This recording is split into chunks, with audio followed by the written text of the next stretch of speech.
ভাই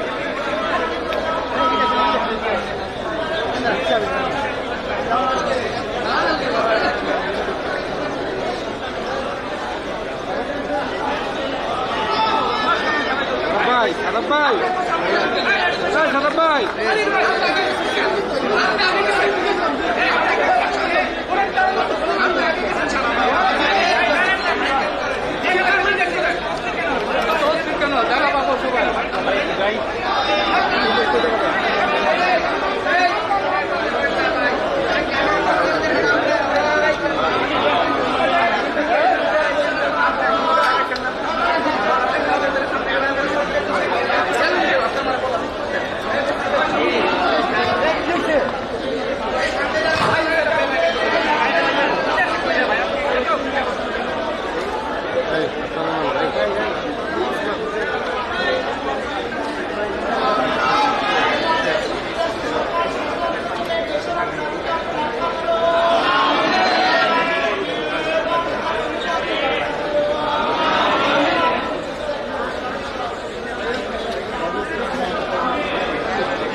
আসসালামু আলাইকুম রহমতুল্লাহ।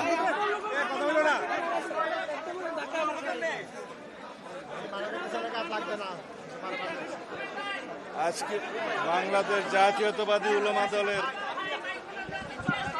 প্রতিষ্ঠা বার্ষিকী। শহীদ রাষ্ট্রপতি জিয়াউর রহমান বাংলাদেশের আলেম সমাজকে নিয়ে এই শহীদ বাংলাদেশ জাতীয়তাবাদী উলামা দলের প্রতিষ্ঠা করেছিলেন। আমরা ধর্মীয় মূল্যবোধে বিশ্বাসী একটি দল। আমাদের রাজনীতি সমন্বয়ের রাজনীতি। বাংলাদেশের এই ভূখণ্ডে সমস্ত জনগোষ্ঠীকে নিয়েই বাংলাদেশি জাতীয়তাবাদের ভিত্তিতে আমরা রাজনীতি করি। আমরা ধর্মের ভিত্তিতে রাজনীতিতে কোনো বিভাজন চাইনি, চাই না, করব। সুতরাং বাংলাদেশের এই ভূখণ্ডের মধ্যে সকল ধর্ম বর্ণের, সকল গোত্রের, সকল ভাষাভাষীর, সকল সংস্কৃতির মানুষকে নিয়ে একটা সমন্বয়ের রাজনীতি বাংলাদেশ জাতীয়তাবাদী দল করে এবং এর অংশ হিসেবে আমরা বাংলাদেশের সকল মানুষকে নিয়ে ঐক্যবদ্ধভাবে একটি সুষ্ঠু গণতান্ত্রিক চর্চা করতে চাই। বিশেষ করে 2024-এর গণ অভ্যুত্থান পরবর্তী সময়ে এই দেশের জনগণের প্রত্যাশা, শহীদের প্রত্যাশা এবং আকাঙ্ক্ষা অনুযায়ী আমরা একটি শক্তিশালী গণতান্ত্রিক রাষ্ট্র বিনির্মাণ করতে চাই। রাষ্ট্র কাঠামো সংস্কারের মধ্য দিয়ে, গণতান্ত্রিক সংস্কারের মধ্য দিয়ে জনপ্রত্যাশা অনুযায়ী আগামী দিনে একটি শক্তিশালী গণতান্ত্রিক রাষ্ট্র প্রতিষ্ঠা হবে।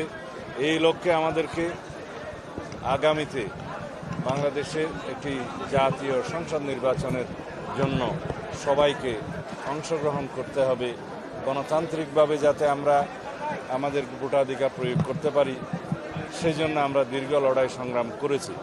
আজকে সেই অধিকার প্রায় প্রতিষ্ঠা হওয়ার পথে, পূর্ণাঙ্গ প্রতিষ্ঠা হবে যেদিন আমরা সুষ্ঠু নিরপেক্ষ একটি সুন্দর জাতীয় সংসদ নির্বাচনে আমাদের নিজেদের ভোট প্রয়োগ করতে পারব, জনগণের ভোটাধিকার প্রয়োগ করতে পারবে। সেই জন্যই আমরা প্রতিনিয়ত সবাইকে আহ্বান জানাচ্ছি, আগামী জাতীয় সংসদ নির্বাচন হবে বাংলাদেশের গণতন্ত্রের পূর্ণাঙ্গ প্রতিষ্ঠার জন্য একটি সফল পরীক্ষা।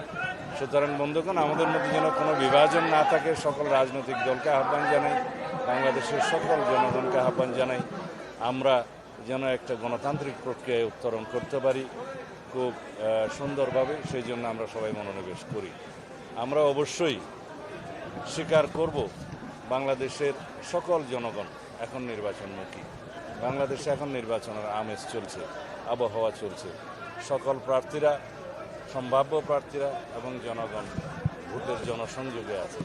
এই অবস্থায় কোনো দল যদি বিভ্রান্তি সৃষ্টি করে, নির্বাচনের পথে বাধা সৃষ্টি করে, জনগণ তাদেরকে চিহ্নিত করবে এবং রাজনৈতিকভাবে তাদেরকে প্রত্যাখ্যান করার সম্ভাবনা আছে। ধন্যবাদ। নিউ ইয়র্কে কয়েকটি মানবাধিকার সংস্থার সাথে প্রধান উপদেষ্টার একটি বৈঠক হয়েছে। সেখানে প্রধান উপদেষ্টা বলেছেন যে কিছু আন্তর্জাতিক মহল নির্বাচন বাধাগ্রস্ত করার চেষ্টা করছে এবং দেশে প্রচুর অর্থকরী ঢালা হচ্ছে, দেশের ভেতর এবং বাইরে নির্বাচন নিয়ে ষড়যন্ত্র হচ্ছে। আপনার বক্তব্য জানতে চাই। বাংলাদেশে গণতান্ত্রিক উত্তরণের এই যে প্রক্রিয়া, তাতে বাধা সৃষ্টি করার জন্য কেউ কেউ ষড়যন্ত্র করছে, সেটা দৃশ্যমান। এখানে আন্তর্জাতিক মহলও থাকতে পারে, দেশি বিদেশি শক্তি সক্রিয়, সেটা আমরা অনুমান করতে পারি। কিন্তু বাংলাদেশের জনগণ এখন ঐক্যবদ্ধ। গণ অভ্যুত্থান পরবর্তী পরিস্থিতিতে বাংলাদেশের জনগণ সংকল্পবদ্ধ।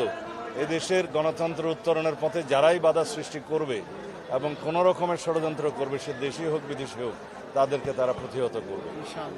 বেশ কিছু ইসলামী দল পিআর পদ্ধতি নিয়ে রাজপথের আন্দোলন করছে এবং তারা বলছে যে এই যে আপনারা বলেন যে ধর্মীয় বিভাজন আপনারা চান না, তারা যে পিআর পদ্ধতি নিয়ে আমি আগেও কথা বলেছি। পিআর পদ্ধতি হচ্ছে একটা পার্মানেন্ট রেস্টলেসনেস পদ্ধতি, যার মধ্য দিয়ে দেশে এবং বিভিন্ন দেশে এটা দেখা গেছে একটি অস্থিতিশীল পরিস্থিতি বিদ্যমান থাকে সব সময়ের জন্য এবং কোনো স্থায়ী সরকার ব্যবস্থা প্রতিষ্ঠিত হয় না সুষ্ঠু প্রক্রিয়ায়।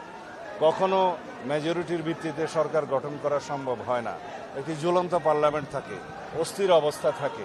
বাংলাদেশের মানুষ পিআর পদ্ধতির বিপক্ষে। একটা জরিপে দেখলাম 56% মানুষ পিআর পদ্ধতির বিরুদ্ধে। কোনো একটা জরিপে দেখলাম কোনো একটা দল বলছে 70% লোক পিআর চায়। যদি 56% লোক পিআর পদ্ধতি নাই বুঝে, তাহলে 70% লোক কীভাবে পিআর পদ্ধতি চায় সেটা আমাদের বুঝে আসে না। আমরা পিআর মানে মনে করি পাবলিক রিলেশন, আমরা পিআর মানে মনে করি জনসংযোগ।